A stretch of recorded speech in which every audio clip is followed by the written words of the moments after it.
وولد ومنفس قدوس أهدو أملاك آمين. عند እግዚአብሔር أبوتاتنا كاهنات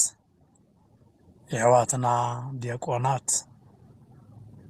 خبرات أبوتاتنا نديتاتنا أحواتنا نحاتنا من العالم زلهاتكم እግዚአብሔር قالوا خسمعنا أيو إلهم بتسفى قالوا نسمع زمزاحاتهم كلاتكم سلام እግዚአብሔር مسخلاتنا يكون كمي وعيلاتكم كمي حديراتكم كمي غنيخاتكم أمين እግዚአብሔር أملاخنا ببكزيو ببسعاتو شمو صوعنا زين صقبو كما حاتياتنا بدل متن انكي خونس بمحرتو بزحات بفقرو صاوعيت قالو خنسمع لومون زاكبنا شمو زتمسجنا يخون لنا أفزيز مصانا لو عبي مخنيات እግዚአብሔር بحدن بخالئن يناغرنا أيو نهو نحنا بارياتاتو خعا خنسمعنا እግዚአብሔር بل تناغر إلنا كم ساموئيل دمسي እግዚአብሔር كنسمع مصينا علنا مو እግዚአብሔር نخلاتنا قدوس قالو يسمعنا نتزناغر عندبت نتزسمع إذن اللبونا زخون نسو مو بتباب قدلت كاوك قالو خيوص عنون እንዳተናገር خمهار نسكاتكم እንዳ ሰማعهم ክትመሃሩ እግዚአብሔር አምላክ ንኹላትና ይፍቀደልና بصلاتكم ذكروني قالوا بزግባእ خገልጽ ምእንታን እንኳን በጽሐኩም በጽሐና ናይ ወላዲት አምላክ በረከት ረድኤት አይፈለና ናይ ቅዱሳን መላእክቲ ሓገዝ ረድኤት አይፈለና ሎሚ ከም ፈቃድ እግዚአብሔር ቅዱሳን አቦታትና በመንገድ እግዚአብሔር ዝኸዱ ብዛዕባ ንስሐ ዝተናገርዎ ቃል ልዕልና ሓደ ነገር ክንነጋገር ኢና እቶም አቦታት ዝተናገርዎ ቃል እውን ብዛዕባ ህይወት ንስሐ እዩ ብዛዕባ ንስሐ بمنفساوي ጥልቀት ኮይኖም ዝተናገርዎ ቃል ሓቢርና ክንርኢና እግዚአብሔር ዝኹላትና ይኹን ስለ ንስሐ ቅዱሳን ቦታትና ወርቃዊ በዝኾኑ ቃላት ገላልጻ ንምእመናን በቀሊሉ ክርድኦም ብዝኽእል ከምኡውን በቀሊሉ አነባብራ ህይወትና ማሕበራዊ አነባብራና ክገልጹ ብዝኽእሉ ቃላት ምሂሮምና እዮም ካብዞም ቅዱሳን ቦታትና ሓደ ቅዱስ ይስሐቅ ዝተባሃለ ዝተናገሮ ቃል ነልዕል እስኪ በብግዚኡ ሓጢአትካ ዘይተሓስብ ንስሐ ዘይተኣቱ እንተ ኮይንኻ እዚ ዘመን እዚ እትትነብሩለኻ ዘመን ከም ዘይነበርኻ ቁፀር ይብል በብግዚኡን በብሰዓቱን ሓጢአትካን በደልካን ሓጢአትናን በደልናን ዘኪርና ንስሐ ዘይነኣቱ ሰባት እንተ ኮይንና እተን መዓልትታት እቲኣትን ከም ዘይነበርናየን ንቁፀር ይብለና ኣሎ ድንቂ አባሃላ እዩ ሰብ ብዘይ ዕድሜኡ ብዘይ ንስሐ ዝሕልፍ እንተ ኮይኑ እተን ዘመናት እግዚአብሔር ንቅድስና ህይወት ንበረከት ዘመን ዝሃቦ بقدسنا هيوتن ببركة منقدن تزيت وعيزون كم زينبرن يزق الصرا سلازي قدوس يسحق انتاي بلنا له ببجزيو حاتياتكا زيتنا زس انت خوينخا سلمك سلا حاتياتكا زيت حسب انت خوينخا ስለ ሓጢኣትና ዘይንዝክር ዘይንሓስብ እንተኾይንና ሓሲብና እውን ናብ ንስሓ መንገዲ ዘይንመጽእ እንተኾይንና እዘን ዕለታት እዚኣተን ብሂወት ከም ዘይነበርናየን ወይ ከዓ ብሂወት ከም ዝነበርናለን ክንቆጽረን የብልናን። ብኻልእ ኣባህላ እዘን ኣዝማናት እዘን ዕለታት እዘን ዓማውቲ ከም ዘይነበርናየን እየን ዝቁጸራ ማለት እዩ። ሓደ ሰብ ነይሩ ክበሃል ዝኽእል ብሂወት እንተሃልዩ እዩ። እዚ ብስጋ ኣባህላ ወይ ከዓ ብስጋ ኣነባብራ። ብመንፈሳዊ ሂወት ከዓኒ ምስ እግዚኣብሔር ተዘይነይርና ብቓሉ ተዘይጸኒዕና ቃሉ ተዘይሰሚዕና ሕያዋን ኣይኮንናን ሞታን ኢና ብቃሉ ስለ ዘይነበርና ማለት እዩ። ስለዚ ብንስሓ መንገዲ ምምልላስ ብእግዚአብሔር ቃል መንገዲ መኻድ ስለ ዝኾነ እዘን ዝነበርናለን ጊዜ ናብ ንስሓ ከይቐረብና ሓጢኣትና ከይተናዘዝና ንስሓ ከይኣተውና ዝነበርናየን ጊዜያትን ሰዓታትን ከም ዘይነበርናየን ንቁጸረን ይብል። ትገርም እዩ። ንስሓ ዘይኣተወ ሰብ ብቅዱስ ይስሐቅ ኣባህላ ወይ ከዓ መንፈሳዊ ንግግር ሰብ እዚ ዝነበሩ ዕድሚኡ ናይ ንስሓ ተዘይገይርዎ ዝሓለፈ ዘመን ከም ዘይነበሩ እዩ ዝቆጸር ማለት እዩ። ከም ምውት እዩ ማለት እዩ። ኣብዚ ዓብይ ጉዳይ ዝነገረና ነገር ኣሎ። ንዑ ክነልዕሉ እስኪ እግዚኣብሔር ንምንታይ ይመስለኩም ልመዓንቲ ዝወሰኸና? ንምንታይ ይመስለኩም ጽባሕ ከዝህበና? እዚ ነገር እዚ ክንደየናይ ፍልጠት ኣለና? ብዛዕባ እዚ ጉዳይ እዚ ካብ በዓልትና ተለዓዒልና ካብ ሓሳብ ካብ ሕሊና ተለዓዒልና ስለምንታይ ይመስለኩም እግዚኣብሔር ሓንቲ ዕለትን ሓንቲ ሰዓትን ዝውስኸልና ዘሎ ንምንታይ እዩ? ንምንታይ ይመስለኩም? ቅዱስ ጴጥሮስ ከምዚ ይብል እግዚአብሔር ሰባት ኩሉ ናብ ንስሓ ክቐርቡ ምእንታን ፈትዩ ምስ ሓጢኣቶም ተዓጊሱ የንብሮም ኣሎ ይብል። ካልኣይ ጴጥሮስ ምዕራፍ 3 ፈትዩ ከየጥፍኦም ተወሳኺት ዕለት ይሂብዎም። እዛ ዕለት እዚኣ እግዚአብሔር ዝሃበና ንንስሓ እያ። እግዚአብሔር ዕድመ ዝውስኸልና ዘሎ ምእንቲ ዝኣተውናዮ ሓጢኣት ተነሲሕና ናብኡ ክንምለስ ክንቀርብ ምእንታን እዩ። ስለዚ እዩ ተን ብንስሓ ዘይነበርናለን ዕድመን ዘመናትን ተን ብሓጢኣት ዝተመለስናለን ዘመናት ብሙሉኤን ምስ ዕድመ ሂወት ዝቁጸራ ኣይኮናን። እዘን ዘመናትን እዘን ዕለታትን ብሓጢኣት ዝሕለፍናየን ስለልኾና ምስ ዘመናት ኣይቁጸራን። ከም ዝነበርካየን ከም ዝነበርክየን ኣይትቁጸርየን ይብለና ኣሎ። ናይ ቅዱስ ይስሐቅ ኣባህላ እዩ። ቅዱስ በርቶሎሜዎስ ከዓ ከምዚ ይብል ኢየሱስ ክርስቶስ ወ ኢየሱስ ክርስቶስ ንዓና ንስሓ ነዝኣተውና ብንስሓ መንገዲ ንዝኸዝና ክቡር ዝኾነ ሰማያዊ ኣኽሊል ሰማያዊ ዘውዲ ክትደፍኣልና ናይ ዕሾኽ ኣኽሊል ደፋእኻ ይብል ቅዱስ በርቶሎሜዎስ። ረኽብዎ ዶ? እዚ ከዓ ዋጋ ንስሓ ይነግረና ኣሎ ቅዱስ በርቶሎሜዎስ። ወ ኣምላኽ ንስሓ ንዝኣተውና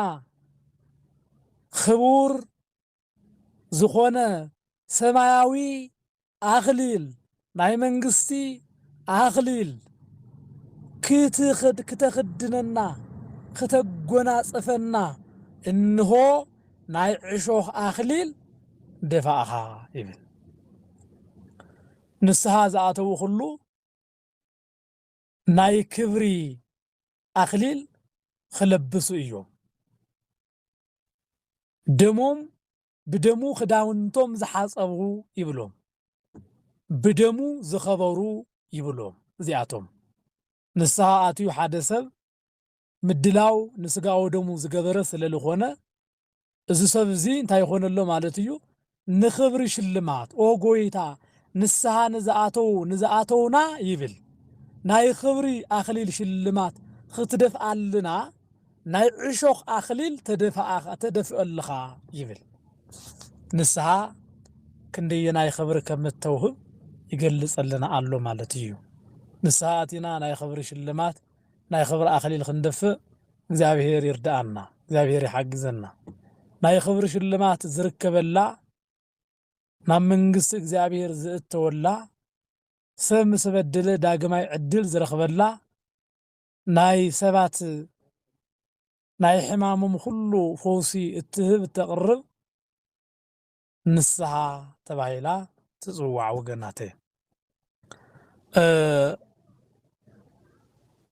እዞም ድንቂ መልእኽትታት እዮም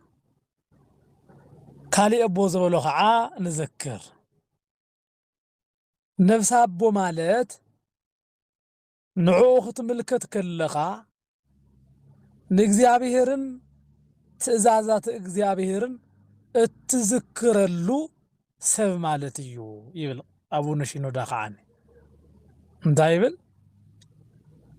ነፍሲ ኣቦ ማለት ናይ ንስሓ ኣቦ ማለት ንዕኡ ክትርኢ ከለኻ ንኣምላኽካ ንእግዚአብሔርን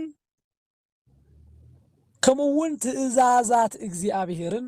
እትዝክረሉ ሰብ ማለት እዩ ምክንያቱ ነፍሲ ኣቦ ስራሑ እንታይ እዩ ትእዛዛት እግዚአብሔር ምምሃር መንገዲ እግዚአብሔር ምርኣይ ምናልባት እንኳ ብዓለም ኮይንና ካብዚ መስመር ስሕት ኢልና እንተነርና ነፍሲ ኣቦና ክንርኢ ከለና እዞም ሕግታት እዮም ክዝከሩና ዝግብኦም እምበር ነፍሲ ኣቦኻ ርኢኻ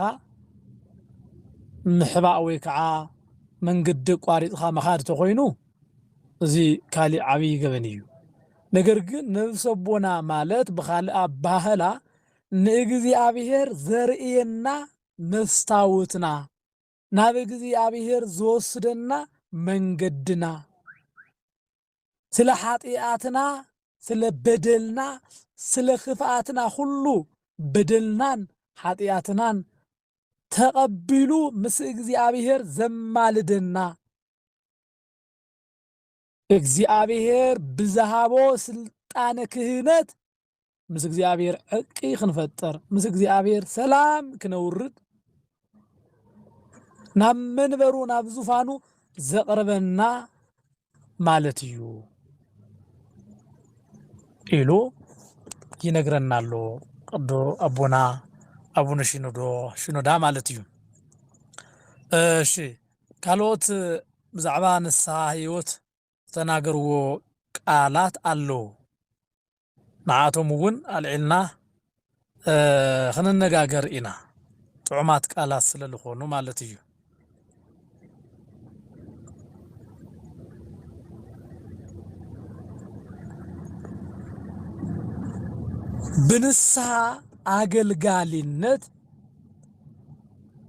ብንስሓ አገልጋሊነት ካብ ፈጣሪ ካብ እግዚአብሔር ናብ ዝርከብ ምሕረት ክንቀርብ ኢና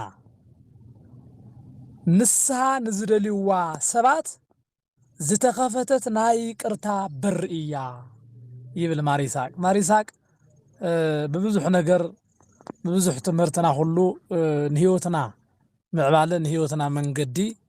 ብብዙሕ መንገዲ ዝምህረና ኣቦ እዩና ነዚ እዩ ማሪሳቅ ዘብዙሕ ዘለኹ ማሪሳቅ ድንቂ ዝኾኑ ትምህርትታት ንመሃረሉ ዘለና ንህይወትና ብቐጥታ ከመላኽት ዝኽእል ቅዱስ ኣቦ እዩና ማሪሳቅ ብንስሓ አገልጋልነት ወይ ከዓ ብንስሓ መርከብነት ብንስሓ ሓጋዝነት ካብ ፈጣሪ ካብ እግዚአብሔር ናብ ዝርከብ ምሕረት ንቐርብ ኢና ብምንታይ ተሓጊዝና ብንስሓ ሰባት ብኃጢአት ተሓፂሮም እንተነይሮም ብንስሓ መንገዲ ገይሮም ናብ እግዚአብሔር ይቐርቡ ንስሓ ሞግዚት ወይ ከዓ ንስሓ አገልጋሊት ኮይና ናብ ምን ትብፅሓና ማለት እዩ ናብ እግዚአብሔር አምላኽና ተብፅሓና ኣላ ስለዚህ ናብ እግዚአብሔር ምሕረት ዝርከበሉ ሓደ ሰብ ኃጢአተኛ ኮይኑ ቀታሊ ነብሲ ኮይኑ ዓመፀኛ ዝሙተኛ በደለኛ ሰራቂ ኮይኑ ትእዛዛት እግዚአብሔር ብሙሉእ ዝጥሓሰ ኮይኑ እንዳሃለወ ብንስሐ ሞግዚትነት ግን ካብ ፈጣሪ ካብ እግዚአብሔር ናብ ዝርከብ ምሕረት ምቕራብ ይኽእል ንስሐ ኣዝዮም ንዝደልይዋ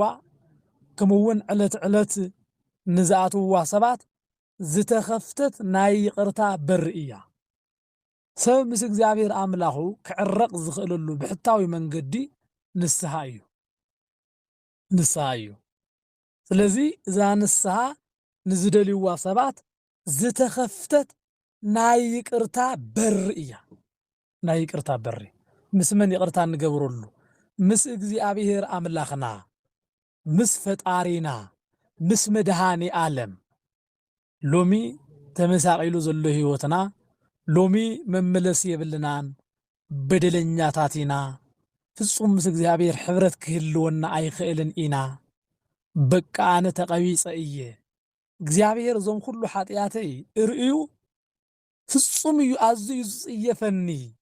ንዝበልና ሰባት ሁሉ ናይ ምሕረት እግዚአብሔር ይቅርታ እተውህበና በር እያ ይብለና ማሪዛቅ ስለ ንስሐ ብዝግባእ ረቕቕ ብዝኾነ ረቕቕ ብዝበለ ቃል ነጊርና ኣሎ ማለት እዩ ምክንያቱ ከመይ ዝበለ ቃል መሲለኩም እዚ ንስሐ እተው ክበሃሉ ከለዉ ሰባት ኣቐዲምና ንደልያ እውን ነይርና ኢሎም በር ንስሐ ይጣምቱ ንዝነበሩ ነገር ግን በራ ሲኢኖም እዋ ንዝነበሩ ብሕልፊ ንዝደልይዋ ሰባት ከዓኒ በራ ክፉት እዩ ካብ ሁሉ በሪ ኣለዎ ካብ ሁሉ በሪ ዝፈልያ ንስሐ ነቲ ኃጢአተኛ መቕባላ እዩ ኃጢአተኛ እየ ኣነ ንብል እሞ እግዚአብሔር ኃጢአትና ስለ ዝፈልጥ እኮ እዩ ንኃጢአተኛታት ንስሐ ዘዳለወ ንጻድቃን ዳኣ እንታይ ንስሐ የድልዮም ነቶም መንገዲ እግዚአብሔር ዝኽተሉ ዳኣ እንታይ ንስሐ የድልዮም እንታይ ከተግሳጽ የድልዮም ብህይወት እንዳነበሩ ብቃሉ እንዳተመርሑ ኣብዚያስ ኩላትና ከይንዕሸው ሓደራ ንስሐ እተድልየና ንኸማይ ዝበለን ኣብ ዓለም ንዝነበርን ኣብ ዓለም ንዝመላለስን ከምውን ልክ ኣብ ዓለም ንዘሎ ሰብ ኣብ ዓለም ክመላለስ ከሎ ብኃጢአትን ብበደልን ክወድቕ ንዝኽእል ኩሉ ዝተዓደለት እያ ንስሐ ንኸምዚኣቶም ዝበሉ እያ በራ ክፉት ገይራ ትሕልዎም ዘላ ካሊእ ደኣ ምን ከኣትዋ ኮይኑ ናይ ኃጢአተኛ መእተውት በር እያ ኃጢአተኛታት ሁሉ ዝመላለሱላ መንገዲ እያ ከዓ ንስሐ መንገዲ ብዙሕ ጊዜ ተመላሊስኩም ኢኹም ኢላ በራ ዘይተዓፁ ናይ ይቕርታ በር እያ ነዚ እዩ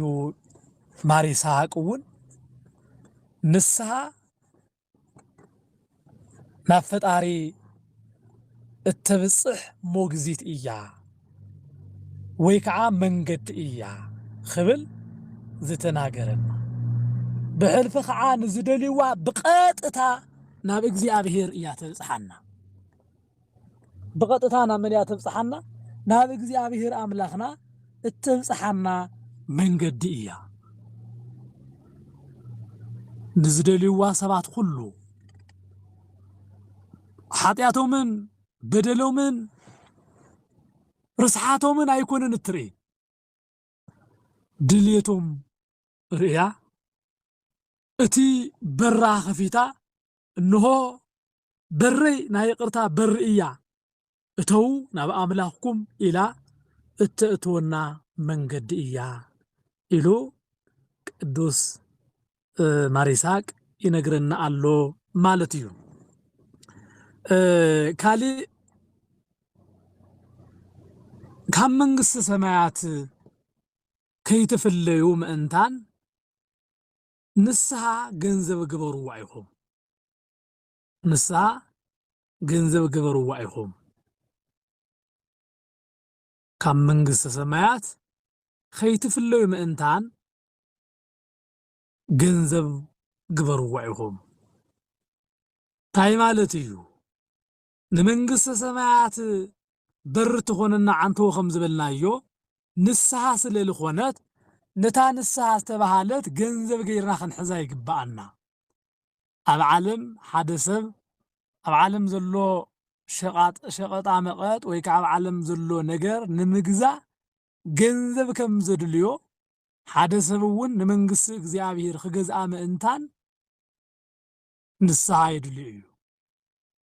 ይድልዩ እግዚአብሔር እዛ መንገድ እዚኣ ንስሐ ትበሃል ህይወት ዛብና ካብ ዝገርመኩም ነቲ ሃብታምን ነቲ ድኻን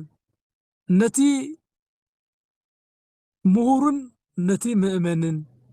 ብማዕረ ገይሩ ከዳለወ ዝሃበና ገንዘብ የብለን ኢልና ንድሕሪት ከይንተርፍ ብነፃ ዝገበረልና ገንዘብ አሎና ኢልና ብትዕቢት ብገንዘብ ክንገዝአ ከይንጀሃር ببزح جنزب زي إمنلا غيرو فتحاوز زخونتن ملئت زخونتن بأملاخ كتمرح تغل بإجزابير زتعاق أنا تمنقد غيرو ذهبنا أملاخنا إجزابير فليتو إيو زانا ينسا هيوت بمنقدي فلتات بمنقدي عليت تتغون نيرا من نابزا منقد زي أمقارب نيرو ግን እግዚአብሔር ሁሉ ነገር ዝፈልጥ አምላኽ እዩሞ ታንሳህ ተባሃለት ገንዘብ መንግስተ ሰማያት ዝግዝእ አላ ኮይኑ መንግስተ ሰማያት በገንዘብ ክትግዝእ አይገበራን መንግስተ ሰማያት በኃይል ክትግዝእ አይገበራን መንግስተ ሰማያት ኣብ ዓለም በዘለው ነገራት ሁሉ ክትግዝእ አይገበራን ነገር ግን መንግስተ ሰማያት ንስሐ ብዝተባሃለት ገንዘብ ክትግዝእ ገይርዎ አሎ ታይ ማለት እዩ ንስሐ ዝኣተወ ሰብ ሁሉ ብቐጥታ ናብ እግዚአብሔር ክኸይድ እዩ እቲ ጻድቅ ዝኣተወላ መንግስተ ሰማያት እዩ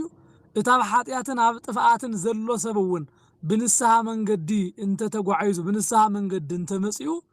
ነታ ዘይተሓልፍ መንግስተ እግዚአብሔር ናይ ምውራስ ዕድሉ ቅሩብ እዩ ማለት እዩ ስለዚ ኃጢአቱ ዘይናገር ሰብ ኃጢአቱ ዘይናዘዝ ሰብ ፍጹም ስሬት አይረክብን ስለዚ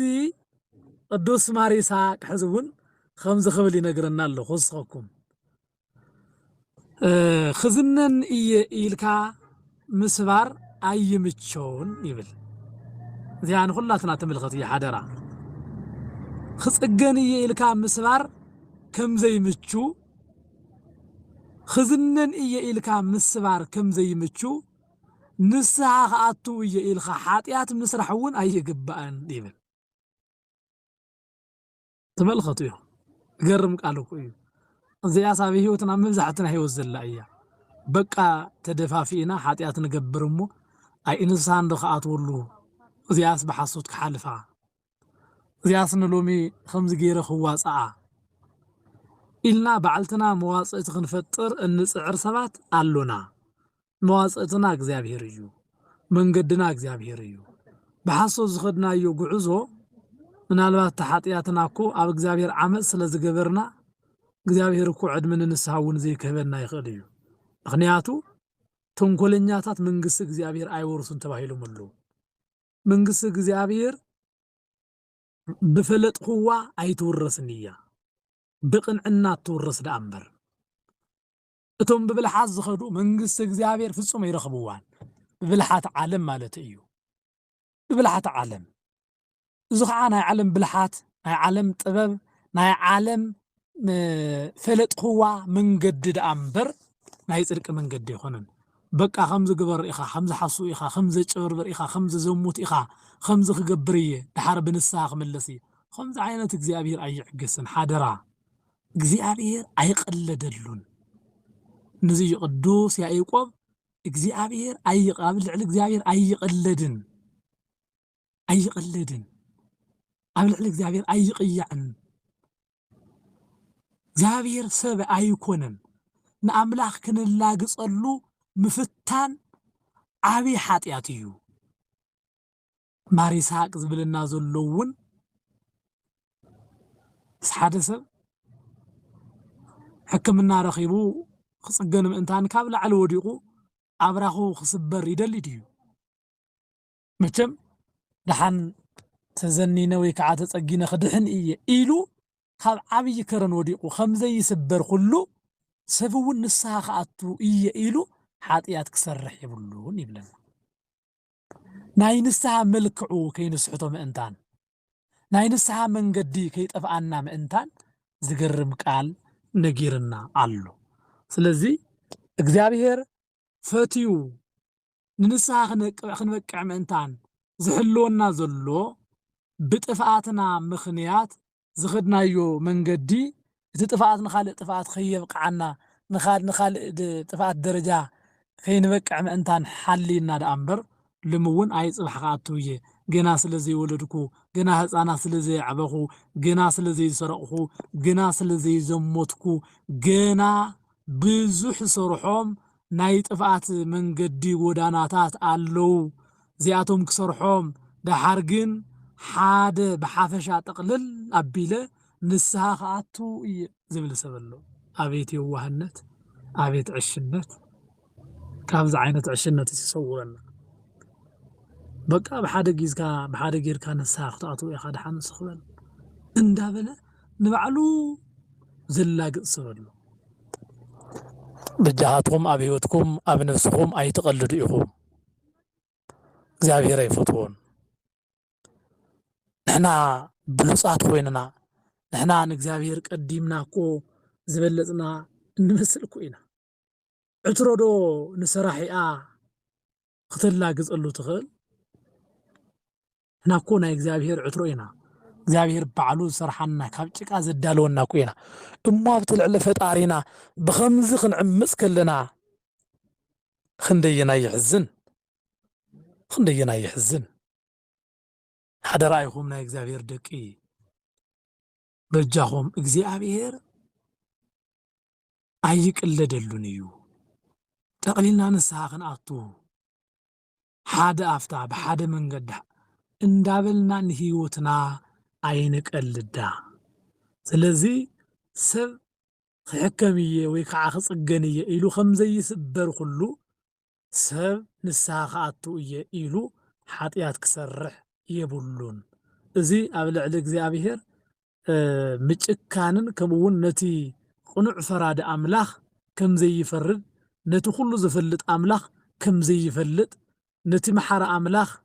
ብሓቂ ብፍርዱ ኩሉ ቅኑዕ ከምዘይኮነ ጌርካ ምስኣልን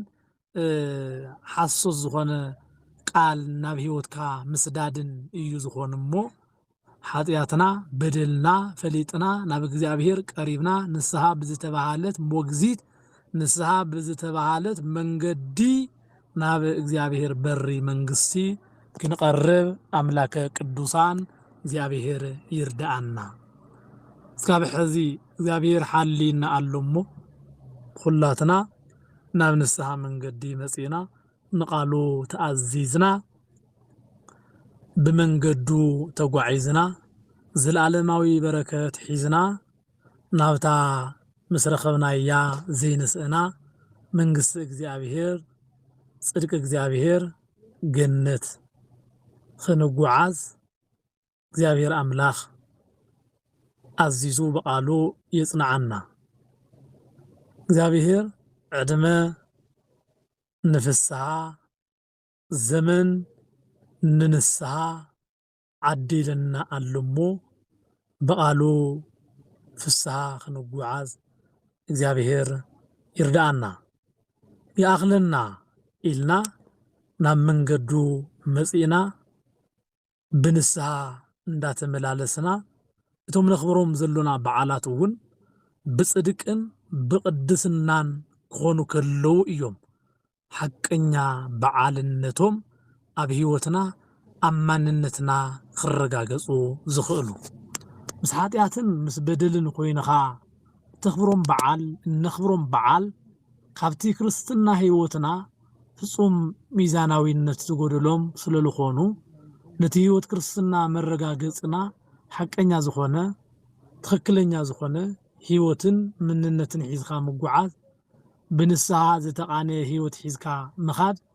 ዝለዓለን እግዚአብሔር ኣገልጋልነት ተኣማንነትና እውን ዝረጋግፀልና ስለዝኾነ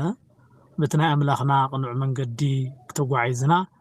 ንኣምላኽና ንእግዚአብሔር ክንረኽቦ ኩላትና ብመንገዱ